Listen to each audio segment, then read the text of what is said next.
जय श्री राम, सत श्री अकाल, आदाब। A very good morning to all of you. प्यारे बच्चों, स्वागत है आपका आपके अपने यूट्यूब चैनल रोटेशन फिजिक्स पर। मैं आपका प्रोफेसर वरुण शुक्ला एक बार फिर आपके सामने रूबरू हुआ हूँ। आज पिछली जो लेक्चर सीरीज़ है सेंटर ऑफ मास यानी system of particles and rigid body rotation का दूसरा लेक्चर मैं आपके सामने लेकर आया हूँ। अगर आप इस चैनल पर नए हैं तो ज़रूर आप इस चैनल को सब्सक्राइब कीजिए, लाइक कीजिए और कमेंट कीजिए अगर आपको मेरी वीडियोस पसंद आती हैं तो। जी हाँ प्यारे बच्चों, तो कल हमने जो लेक्चर डिलीवर किया था या मैंने जो लेक्चर डिलीवर किया था उसमें I discussed about, I gave a brief and A detail introduction about the concept of centre of मास। कि सेंटर ऑफ मास क्या चीज़ है। तो सेंटर ऑफ मास एक खास पार्टिकल है, खास पॉइंट है जहां पर हम पूरे सिस्टम का सारा मास एज्यूम करते हैं कि यहाँ कॉन्सेंट्रेटेड है। ठीक है, तो कल डिटेल में कॉन्सेप्ट बताते हुए 2 पार्टिकल सिस्टम का सेंटर ऑफ मास कैसे निकाला जाता है, 3 पार्टिकल कैसे करते हैं, 4 पार्टिकल कैसे करते हैं, यानी डिस्क्रीट सिस्टम ऑफ पार्टिकल्स का सीएम कैसे निकाला जाता है उसके बारे में मैंने जानकारी दी थी।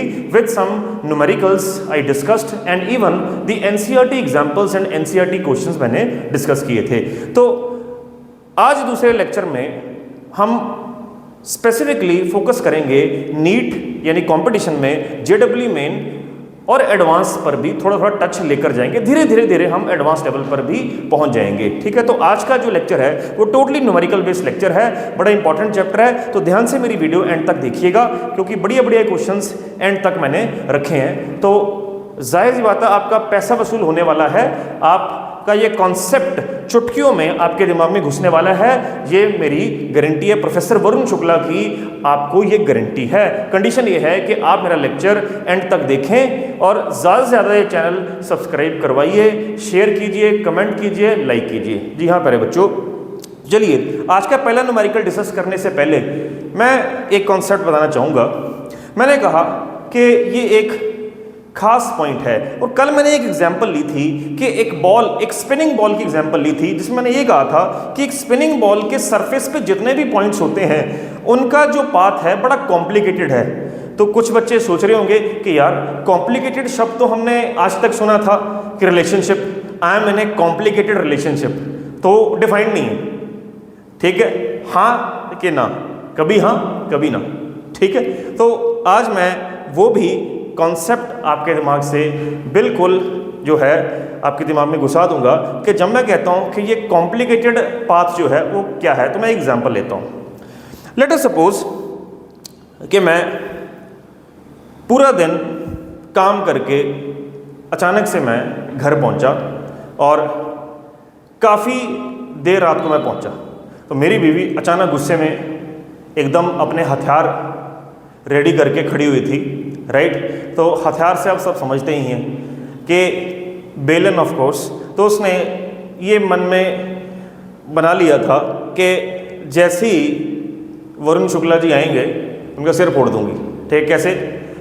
ये हाथ में जो बेलन है उठा के मारूंगी। राइट, उसको फिजिक्स का एक कॉन्सेप्ट पता था कि जो मैं ये बेलन उठा के मारूंगी ये जैसे मर्जी गुलाटियां मारते हुए जाए, लेकिन इसका एक खास पॉइंट ऐसा है जिसका पाथ डिफाइंड होगा। यानी उसने सारी ट्रेजेक्टरी नापी हुई थी, सारी उसने किंतु परंतु सॉल्व किए हुए थे कि अगर वरुण शुक्ला जी वहां पर होंगे तो मैं कितनी स्पीड से मारूंगी, कितनी एंगल से मारूंगी ताकि ये जितनी मर्जी गुलाटियां भागे जाए, इसका एक स्पेसिफिक हिस्सा, एक स्पेसिफिक पॉइंट केवल एक स्पेसिफिक ट्रेजेक्टरी फॉलो करेगा। राइट, तो जी हाँ प्यारे बच्चों एग्जाम्पल लेते हैं बेलन की। ठीक है, हमारे पास मेरे हाथ में 2 बेलन है। राइट, तो हुआ क्या, लेट अस सपोज पहले ये बेलन ऐसे पड़ा था। ठीक है, तब ये इसका जो सेंटर ऑफ मास है मान लीजिए यहां पर है, ये था इसका सेंटर ऑफ मास। तो मैंने यानी मेरी बीवी ने इसको घुमाया तो ऐसे रोटेट होने लग पड़ा। ठीक है, मैं यहाँ खड़ा हूँ मान लीजिए। राइट, तो जब ये ऐसे घूमेगा तो कुछ इंस्टेंट के बाद ये वाला हिस्सा मान लीजिए यहाँ पहुँच गया और ये बेलन ऐसे हो गया, ये ऐसे बी ऐसे।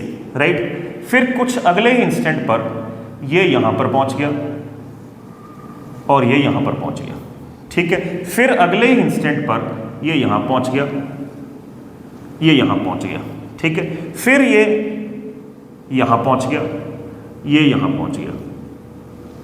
तो ऐसे सपोज कीजिए। अब ध्यान से देखिए, इसमें अगर मैं सेंटर ऑफ मास के अलावा जितने और पार्टिकल्स हैं उनके पाथ को डिफाइन करूं तो बड़ा कॉम्प्लिकेटेड सा पाथ होगा। जैसे लेट अस सपोज ए यहां से यहां चला गया, राइट, फिर यहां से यहां आया,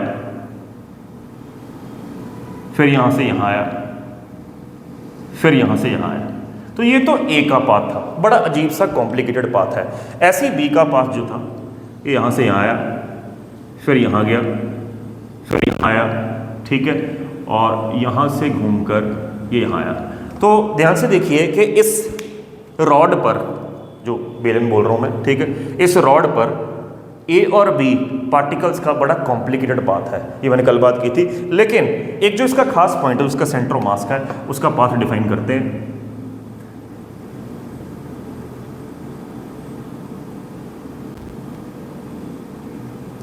ठीक है, तो मान लीजिए ये मैं खड़ा हूँ, तो यहाँ पर इसका जो सेंटर ऑफ मास है वो एक पैराबोलिक ट्रेजेक्ट्री ही फॉलो कर रहा है, वो एक पैराबोलिक ट्रेजेक्ट्री ही फॉलो कर रहा है। तो this is parabolic trajectory, right, क्योंकि इतना पक्की बात है कि कोई भी चीज़ अपने हाथों से उठाकर फेंकोगे वो पैराबोलिक ट्रेजेक्ट्री फॉलो करेगी। अगर ये पूरी चीज़, पूरी रॉड, पूरा बेलन जो है पैराबोलिक ट्रेजेक्ट्री फॉलो कर रहा है, तो इसका ठीक एक स्पेशल पॉइंट होगा, सेंटर ऑफ मास, वो वैसी ही ट्रेजेक्ट्री फॉलो करेगा। अगर ये बिल्कुल सीधा फेंका जाएगा तो उसका जो सेंटर ऑफ मास होगा वो स्ट्रेट लाइन में ही जाएगा। तो ये कॉम्प्लिकेटेड रिलेशनशिप से मेरा मतलब ये है। तो सेंटर ऑफ मास के अलावा जितने भी पार्टिकल्स हैं उनका जो पाथ है वो बड़ा कॉम्प्लिकेटेड सा होता है। तो उम्मीद करता हूँ तो आपको समझ में आया होगा।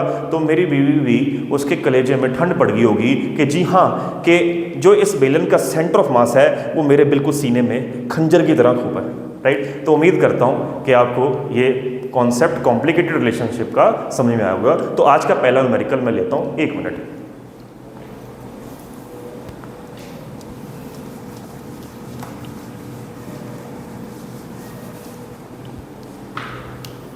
So today's first numerical is, so these are some selected questions, these are some selected questions for NEET plus JEE। ठीक है, कल के लेक्चर में थ्योरी के साथ साथ मैंने NCERT कवर कर दी थी। आज मैं सिलेक्टेड, खास करके ऑब्जेक्टिव पॉइंट ऑफ व्यू से ये लेक्चर लेकर आया हूं। तो ध्यान से एंड तक मेरा लेक्चर देखिएगा। तो आज का जो पहला क्वेश्चन है, मान लीजिए ये x है, ये y है, ठीक है। तो इस प्लेन में बहुत सारी क्यूब्स ऐसे पड़ी हैं। ये फर्स्ट क्यूब है, ये सेकंड, ये थर्ड, ये फोर्थ, ठीक है, 1 2 3 4, और ऐसे ही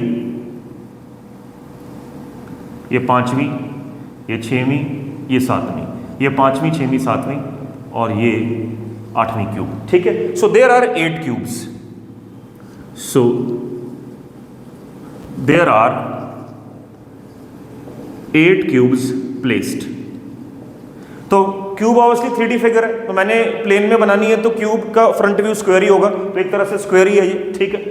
सो इसमें से 1 2 3 4 जो पहली, दूसरी, चौथी क्यूब है मास इक्वल टू m। हर एक क्यूब का मास mm है, और जो 5 6 7 8 क्यूब्स हैं have mass equal to 2m, यानी हर एक क्यूब का डबल m मास है, यानी 5वीं, 6वीं, 7वीं और 8वीं का 2m है और इसका mm है। तो आपने क्या करना है, locate the centre of mass, locate the CM of the system। तो हम क्या करेंगे, देखिए ये काउंट करो कितने पार्टिकल सिस्टम हुआ, 1 2 8 पार्टिकल सिस्टम है, लेकिन इसको शॉर्टकट वे में करेंगे हम। कैसे, देखिए ध्यान से देखिए, ये वाली स्क्वायर का सीएम यहां पर होगा, ये वाली स्क्वायर का सीएम भी बिल्कुल ज्योमेट्रिकल सेंटर पे होगा, यूनिफॉर्म डिस्ट्रीब्यूशन ऑफ मास है, क्वेश्चन में गिवन है, और इसका भी यहां पर होगा। ऐसे ही इसका यहां पर होगा, इसका सीएम यहां पर, इसका सीएम यहां पर, इसका सीएम यहां पर, इसका सीएम यहां पर। तो अगर हम ओरिजिन ये मान लें, कल आपको मैंने सिखाया था कि ओरिजिन हमें मानना पड़ता है, और हम कोशिश करते हैं कन्वेंशनल तरीके से ओरिजिन माने, राइट, या हम ओरिजिन ऐसा मानते हैं कि ज़्यादा से ज़्यादा कोऑर्डिनेट्स वहां पर जीरो आ जाए, ठीक है। तो अब ध्यान से देखिए ट्रिक जो मैं लगा रहा हूं, इस वाले क्यूब का जो एक्स कोऑर्डिनेट है, ओरिजिन से एक्स कोऑर्डिनेट के लिए आपने एक्स की तरफ देखना है, वो इतना बनेगा। अगर ये क्यूब की साइड मान लीजिए ए दी है, क्वेश्चन में दी हुई है, तो ए, तो ये इसका इस पहली क्यूब का एक्स कोऑर्डिनेट a/2 हो गया। सिमिलरली पांचवी क्यूब का एक्स कोऑर्डिनेट के लिए भी आपको यहां से ऐसे देखना होगा, यानी ये और ये डिस्टेंस सेम हो गए, तो पांचवी क्यूब का भी एक्स कोऑर्डिनेट सेम है, आठवीं क्यूब का भी सेम है, यानी ये तीन क्यूब्स ऐसी हैं जिनका एक्स कोऑर्डिनेट सेम ही है। तो इन तीनों का मास टोटल ऐड कर देते हैं, इसका 2m, इसका 2m, 4m, इसका 5m, तो 5m मल्टीप्लाई बाय यहाँ से आकी दूरी कितनी है a/2, ये तीन क्यूब सॉल्व होगी एक्स कोऑर्डिनेट के लिए। सिमिलरली यहाँ से यहाँ तक दूसरे क्यूब की दूरी, या यहाँ से यहाँ तक छवें क्यूब की दूरी सेम है, तो ये दो क्यूब्स का एक्स कोऑर्डिनेट सेम होगा। सो 2m + m 3m, so 3m multiply by a + a/2 is 3a/2 plus, उसके बाद ये दो क्यूब्स का एक्स कोऑर्डिनेट भी सेम होगा, 3 और 7 का, 2m + m 3m multiply by ये दूरी कितनी होगी a + a/2, so 2a + a/2 यानी 2.5 यानी 5a/2। ये इकलौती क्यूब है जिसका एक्स कोऑर्डिनेट यहाँ से यहाँ होगा 7a/2, so plus m × 7a/2, so divide by 5m + 3m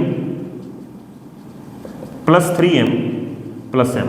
तो इसको आप सॉल्व कर लेंगे, ठीक है। So this will be the x coordinate of the centre of मास। मेरी बात समझ में आई। सिमिलरली इसका वाई कोऑर्डिनेट भी निकल आएगा, तो जो इसका वाई सीएम होगा वो भी इसी लॉजिक से, तो ध्यान से देखिए,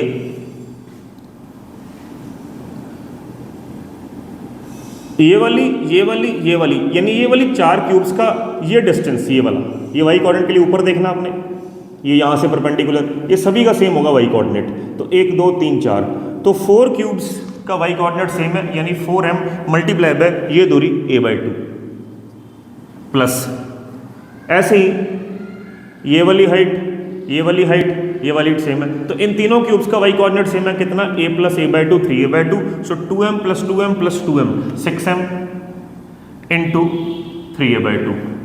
ये इकलौती क्यूब बची, इसका वाई कोऑर्डिनेट कितना हुआ 2a + a/2 इज 5a/2, यानी 2m × 5a/2 divide by 4m + 6m + 2m। ऐसे आप इसका जल्दी से जल्दी YCM का आंसर निकाल देंगे। तो ये हो गया ये क्वेश्चन। अगला क्वेश्चन लेते हैं।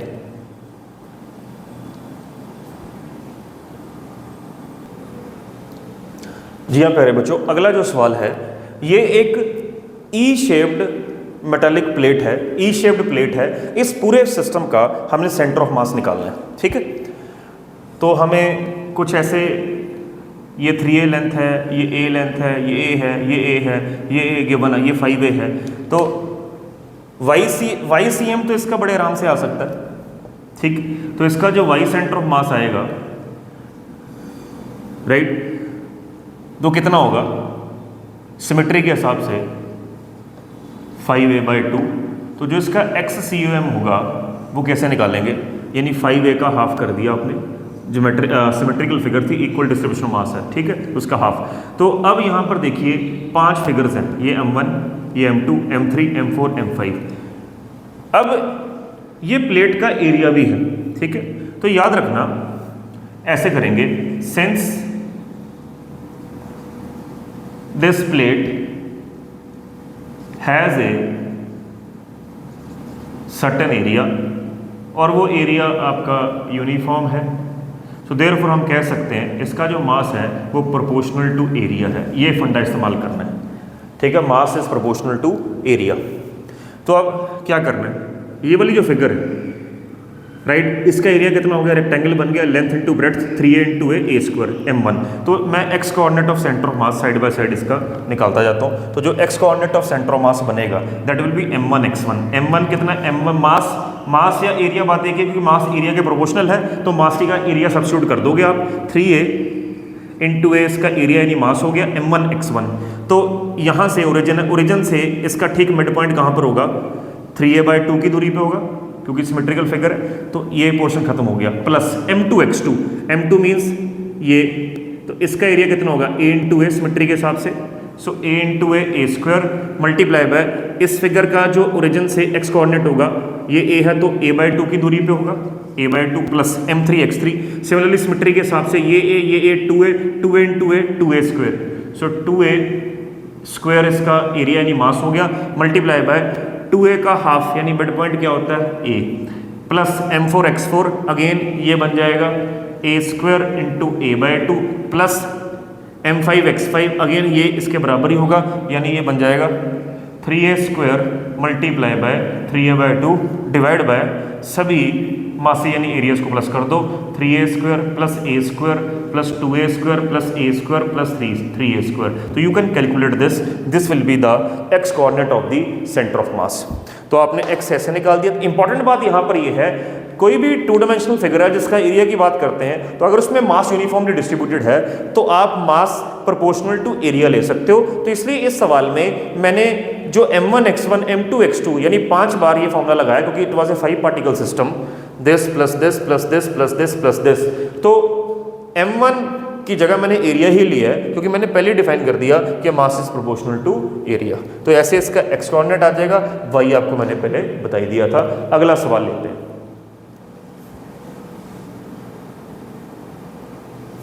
सो प्यारे बच्चों, तीसरा सवाल ले रहे हैं। अगेन बड़ा शानदार सवाल है।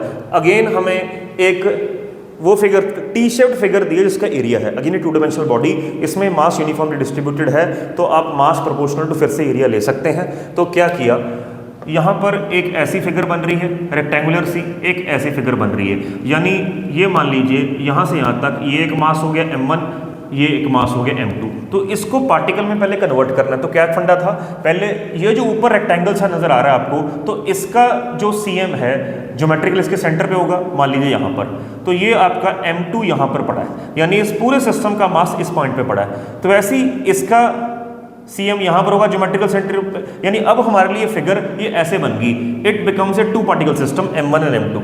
ठीक है, तो करना क्या है, अब ध्यान से देखिए, अगर ये ओरिजिन है तो ओरिजिन से m1 की दूरी x दूरी, उसका जितनी भी दूरी होगी इसका भी हॉरिजॉन्टल डिस्टेंस के बराबर ही होगा। तो सिमेट्री से हम इस फिगर में x coordinate of centre of मास निकाल सकते हैं। कैसे निकाल सकते हैं, ये 5a है, 5a का हाफ कितना होगा, 5a/2, उतनी ही दूरी पर इस फिगर का एक्स सेंटर ऑफ मास निकाल सकते हैं। तो ये बाई सिमेट्री, ठीक है। y कोऑर्डिनेट हम निकाल सकते हैं, YCOM कैसे आएगा, वही formula, m1 y1 plus m2 y2 plus m1 plus m2। सो m1 यानी आपने ओरिजिन देख लिया, ओरिजिन से ऊपर देखना है, ऊपर यानी कि इतनी दूरी, ये दूरी किसके बराबर होगी, इसके बराबर। तो ध्यान से देखिए, ये अगर 4a है तो ये कितना होगा 2a, तो मास इसका एरिया के प्रोपोर्शनल हो जाएगा। तो इसका एरिया कितना होगा, length into breadth, 4a into a area यानी मास मल्टीप्लाई बाय y1 यहाँ से यहाँ तक की दूरी, दैट इज 2a प्लस, इसी तरह इसका एरिया कितना होगा 5a into A length into breadth multiply by x2 यानी यहाँ से यहाँ तक की दूरी। तो यहाँ से यहाँ तक की दूरी 4a में ये दूरी ऐड कर देंगे, a का हाफ कितना a/2, तो ये बन जाएगी 4a plus a/2 divide by नीचे मास यानी area 4a square plus 5a square. इसको सॉल्व कर लेते हैं एक बार। तो 4 2 या 8, तो ये बन गया 8a³, ये बन गया 5a स्क्वायर, तो ये बन गया 9a/2 divide by 9a square. तो दिस बिकम्स 8a³ 9 5 या 45 a³/2 divide by 9a square. तो ये आप बड़े आराम से एलसीएम वगैरह लेकर सॉल्व कर सकते हैं। ठीक है, तो ये एक अच्छा सवाल था। अगले क्वेश्चन की तरफ बढ़ते हैं। प्यारे बच्चों, अगला सवाल है, हमें एक वाटर मॉलिक्यूल का बड़ा प्यारा सा स्ट्रक्चर गिवन है। तो थोड़ी बहुत केमिस्ट्री भी हम देख लेते हैं, राइट। H2O यानी 2 हाइड्रोजन के एटम है, 1 ऑक्सीजन का एटम है। ये डिस्टेंस r गिवन है, ये 52 डिग्री का एंगल गिवन है। तो आपको पूछ रहा है find the distance of the centre of mass of the water molecule. Important बात, from the centre of the oxygen atom. यहां से इस सिस्टम का CM कहां पर पड़ा है, यहां से बताना है। तो ये ओरिजिन मान लिया जाएगा ऑक्सीजन एटम, r हमें यानी ये दूरी गिवन है इतनी। तो चलिए इसको सॉल्व करते हैं। क्या करना क्या, अगर ये ओरिजिन है, ठीक है, तो हमें ये देखना होगा, ये इसको ऐसे बना लेते हैं कि ये वाला जो एटम है ये यहां से कितनी x दूरी पे पड़ा है, ये दूरी निकालनी पड़ेगी। इसी तरह से ये वाला जो है ये यहां से कितनी दूरी पे पड़ा है, ये इसका x कोऑर्डिनेट हो जाएगा। फिर यही वाला जो एटम है ये अब y निकालना है, तो ओरिजिन से नीचे देखो ये कितनी दूरी पर है, या ये जो एटम है वो ये कितनी दूरी पे पड़ा है, तो ये इसका y कोऑर्डिनेट निकल आएगा।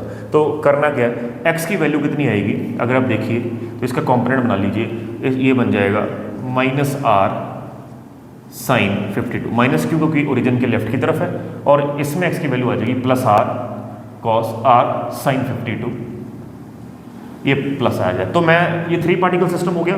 तो इसका जो x कोऑर्डिनेट सेंटर ऑफ मास का फॉर्मूला लगा दें, m1x1 plus m2x2 plus m3x3 upon m1 plus m2 plus f3।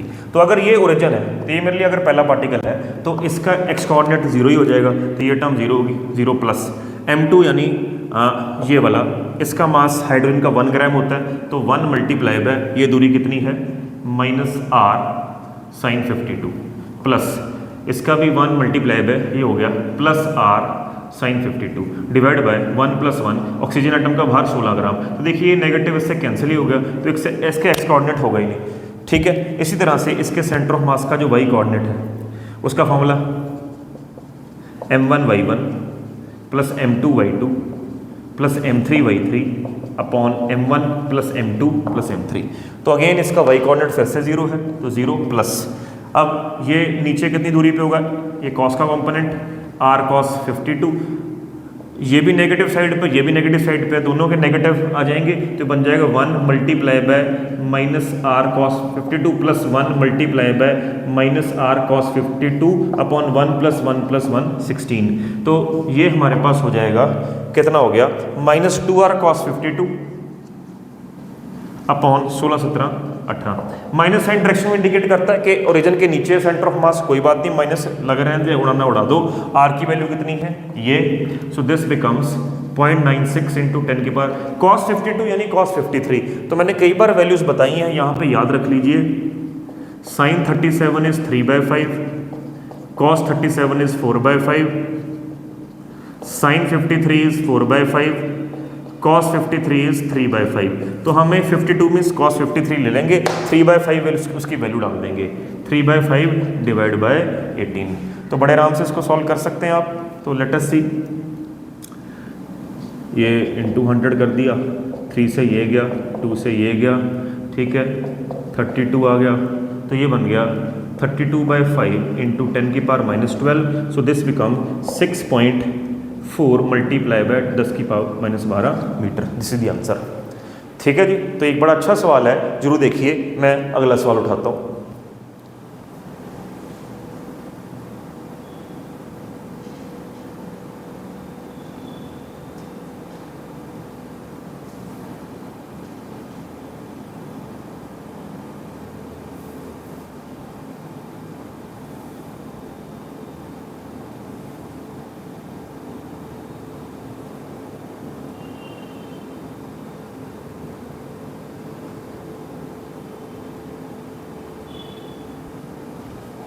तो प्यारे बच्चों, अगला सवाल है, बड़ा प्यारा सा सवाल है।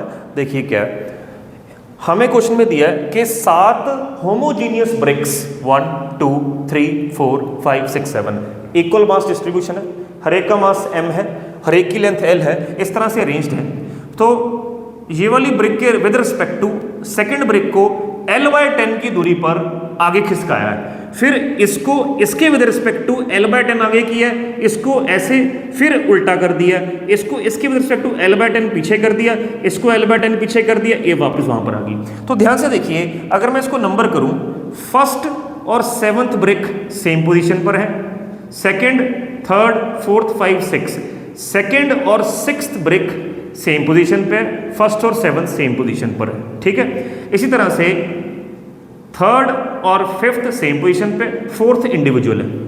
तो तरीका हमारा यही होगा, हम दो दो ब्रिक्स लेकर सॉल्व करते रहेंगे इसको। तो इसका एक्स कोऑर्डिनेट निकालना relative to the origin. Origin हमारा आपका ये ओरिजिन ये मान लिया हमने।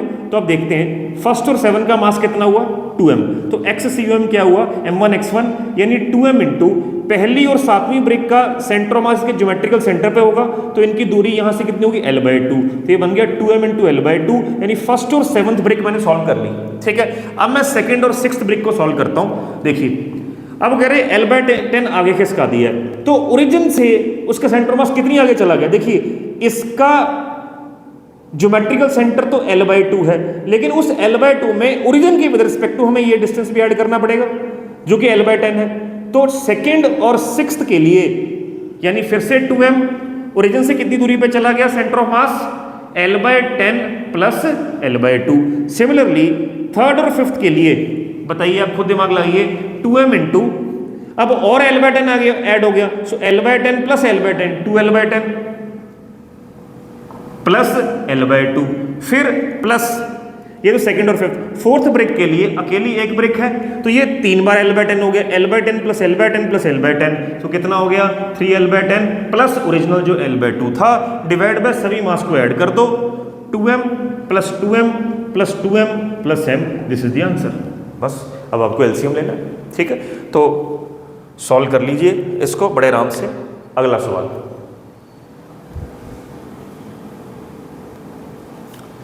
प्यारे बच्चों अगला एक बहुत ही शानदार सवाल है, बड़ा प्यारा सवाल है, समझेंगे ध्यान से।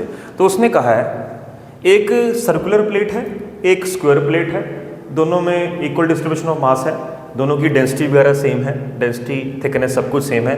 तो इस कॉम्पोजिट सिस्टम का यानी इन दोनों का सेंटर ऑफ मास कहाँ पर होगा। ऑप्शंस दी हैं, क्या इन दोनों का सेंटर ऑफ मास सर्कल के अंदर होगा, स्क्वायर के अंदर होगा, क्या इनके पॉइंट ऑफ कॉन्टैक्ट पे होगा, या इनके बाहर होगा, बाहर कहीं पर भी। तो सॉल्व करते हैं। देखिए क्या करना है, मान लीजिए और उसमें क्वेश्चन में आपको ये सर्कल का डायमीटर दिया है a और स्क्वायर की साइड भी a दी है, लेट अस सपोज, ठीक।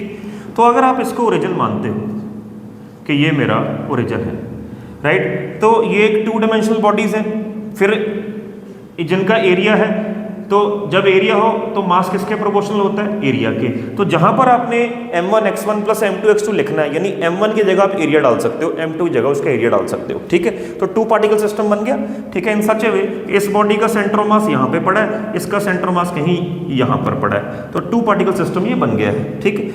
तो अगर ये ओरिजिन है तो इसमें इसका जो X coordinate of centre of मास यानी ये एक्स एक्सेस मान लिया हमने, जो निकलेगा वो कितना निकलेगा m1 x1 plus m2 x2 upon m1 plus, तो ये तो 0 होगा क्योंकि इसका एक्स कोऑर्डिनेट 0 हो गया, 0 प्लस m2, तो जो m2 का मास है यानी उसका एरिया लेना, side square a square multiply bye यहाँ से इसकी दूरी कितनी होगी, यहाँ से यहाँ की दूरी कितनी है a/2 plus a/2 that is a upon m1 का मास यानी एरिया, एरिया कितना, इसका रेडियस a/2 हो गया पाई r स्क्वायर यानी पाई a स्क्वायर बाय 4 प्लस इसका एरिया a स्क्वायर साइड का स्क्वायर। तो देखते हैं इसको सॉल्व करके। तो यहाँ पर ये बना a³ अपॉन नीचे एलसीएम लेते हैं 4, so this becomes pi a square plus 4a square, ये बन गया 4a³ by 4a³ upon a square common आ गया, अंदर बच गया 4 प्लस पाई, ये इससे कैंसिल हो गया, सो this becomes 4a upon 4 plus pi, pi is 22/7। तो नीचे एक बार फिर से एलसीएम लेते हैं 7, सो 28 plus 22 into 4a, so this becomes 7 4 या 28 अपॉन 38 48, ये 50 आ गया, सो 14a/25 आ गया। तो इसको डेसिमल में सॉल्व करेंगे, इट विल बी 0.56a। तो जो एक्स कोऑर्डिनेट आया वो इतनी दूरी पे आया 0.56a। तो अब ऑप्शन देखते हैं। तो एक तो जो ऑप्शन है at the point of contact, ये खत्म होगी, क्यों, क्योंकि पॉइंट ऑफ कॉन्टैक्ट यानी यहाँ से यहाँ तक की दूरी अगर CM यहाँ लाइन करता है तो दूरी a/2 यानी 0.50 आनी चाहिए, ये तो 0.50 से ज़्यादा आ रही है, तो यानी पॉइंट ऑफ कॉन्टैक्ट खत्म, आउटसाइड द सिस्टम नहीं, जस्ट 0.50 से ज़्यादा आ रही है, तो ज़्यादा आने का मतलब है उसका सेंटर ऑफ मास कहीं यहाँ होगा cm, जिसकी यहाँ से यहाँ दूरी होगी 0.56, यानी it will be inside the square plate. तो ये भी खत्म हो गया। तो ये बड़ा एक अच्छा सवाल था। अगले सवाल की तरफ बढ़ते हैं। तो प्यारे बच्चों, अगला सवाल है, एक हमें रेक्टेंगुलर प्लेट दी है जिसका आधा हिस्सा ρ1 डेंसिटी का बना है, दूसरा हिस्सा ρ2, इसका सेंटर मास निकालिए। तो वही कॉन्सेप्ट ये क्वेश्चन में गिवन ही है, यूनिफॉर्म, बाकी सब कुछ उसके ज्योमेट्रिकल सेंटर पे ही है। यानी इस वाली हाफ प्लेट का cm यहाँ पर है, तो ये पार्टिकल बन गया 1, इसका यहाँ पर है, it becomes a 2 particle system, right. तो आप फिर से ये उसने क्वेश्चन में ही दिया है, आपकी मर्जी, आप यहाँ से ओरिजिन मान लो, कहीं भी मान लो, मान लीजिए ओरिजिन, ठीक है। तो इसका cm निकालें, यानी इसका जो x कोऑर्डिनेट निकलेगा, अगर ये x एक्सिस है, ठीक है, तो x cm will be m1 x1 plus m2 x2 upon m1 plus m2। तो मास हमें गिवन नहीं है, तो वॉल्यूम की फॉर्म में निकाल लेते हैं। Mass volume into density, density कितनी है ρ1, ठीक है, x1, यानी यहाँ से यहाँ तक की दूरी कितनी हुई, l/2 का हाफ कितना हुआ, l/4 प्लस m2 मास भी वॉल्यूम इनटू डेंसिटी, क्योंकि ये है तो सिमेट्रिकल फिगर है, तो दोनों का v सेम ले लेते हैं, राइट। और यहाँ से इसकी दूरी कितनी बन जाएगी, l/2 प्लस l/4, तो ये बन जाएगी l/2 plus l/4 divide by mass को ऐड कर दो, यानी v into ρ1 plus v into ρ2, तो v तो ये कैंसिल हो जाएंगे कॉमन आकर, तो ये बन जाएगा ρ1 l/4 प्लस ये मेरे हिसाब से बन गया 3l/4, so ρ2 into 3l/4 upon ρ1 plus ρ2, this is the answer, ठीक है। नेक्स्ट क्वेश्चन लेते हैं हम। तो प्यारे बच्चों, अगला सवाल है, it is also a different question but very important question. देखिए, कहता है सिस्टम में 2 पार्टिकल्स गिवन है m1 और m2 क्वेश्चन के हिसाब से, और उनका कहीं सेंटर ऑफ मास यहाँ पे लाई कर रहा है, ठीक है। इस पार्टिकल की इनिशियल दूरी x1 है, इसकी x2 है। तो अब कहता है अगर मैं इसको यहाँ से पुश कर दूँ आगे की तरफ, मैं यहाँ पर ले आऊँ इस पार्टिकल, जो यहाँ से यहाँ ले आऊँ, तो मान लीजिए d की दूरी पर, तो कहता है कि सेंटर ऑफ मास हमारा ना चेंज हो, वो उसी जगह पर रहे, तो कहता है इसको कितना पुश करना पड़ेगा ताकि ये यहीं पर रहे।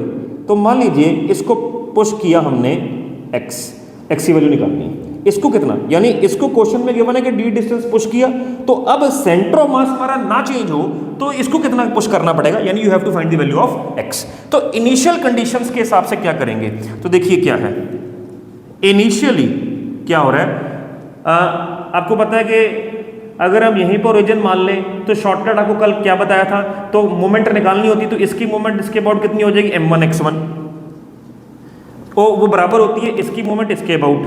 तो ये फॉर्मूला आपको कल बताया था, let this be first equation, ये तो इनिशियली है। तो फाइनली क्या हुआ,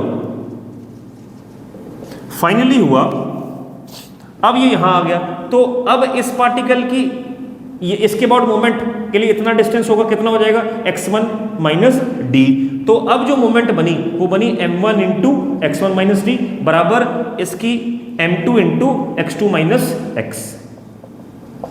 तो ये सेकेंड इक्वेशन, ब्रैकेट खोल लो, सेकेंड में से 1 को सब्ट्रैक्ट कर दो, you will get your answer 2 - 1 आपका x का आंसर आ जाएगा, and it will be this option m1 upon m2 into D. तो प्यारे बच्चों, जो मैंने कल के लेक्चर में सिखाया था उसी के हिसाब से जितने बढ़िया सिलेक्टेड सवाल बनते हैं वो मैंने आज आपको डिस्कस कर दिए। तो जो बच्चा नया है तो वो इस वीडियो को देखने से पहले मेरी पिछली वीडियो जरूर देखिए, मेरे चैनल पे विजिट कीजिए। ये एक सेंटर ऑफ मास की लेक्चर सीरीज़ है, क्लासरूम टीचिंग है, जो आपको बहुत बेनिफिट करेगी। तो अगले लेक्चर में मैं नया कॉन्सेप्ट सिखाते हुए फिर उसके क्वेश्चन एक लेवल पर ले जाएंगे। अभी जितना मैंने सिखाया है उसके जितने क्वेश्चन बढ़िया बनते हैं कंपटीशन लेवल के, वो मैंने आपको डिस्कस कर दिए। धीरे धीरे हम कॉन्सेप्ट को बढ़ाते चले जाएंगे। जय श्री राम, सत श्री अकाल, आदाब, नमस्कार।